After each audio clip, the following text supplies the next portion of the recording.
Today we are here in Edinburgh, in Scotland. We are meeting for an ECTRIMS workshop dedicated on pregnancy for patients with MS, NMOSD and MOGAD.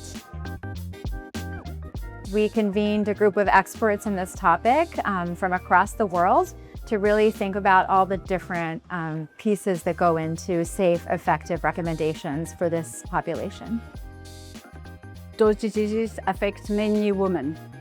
We know that now that pregnancy is a favorable period for women with MS, at least. We also know that pregnancy is normal in women in MS and probably also normal for women with NMOSD and MOGAD. But the issue is that even though we have a lot of DMTs, those DMTs per label cannot be used in pregnant women. So I think we want to reach a high consensus, and then there are different opinions, different national recommendations, and this is important to consider if we come up then with a statement in the guidelines. And this was a really lively discussion between so many people.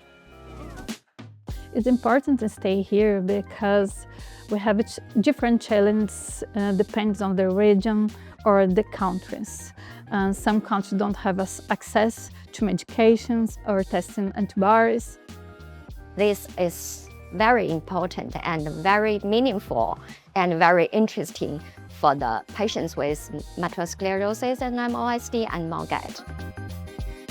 So we really have to discuss and change the practice of neurologists so that our patients have a better treatment. We hope that this workshop will help us develop those types of guidelines to help people when they see in the clinic and help women when they are coming in with these particular questions to get the right answers.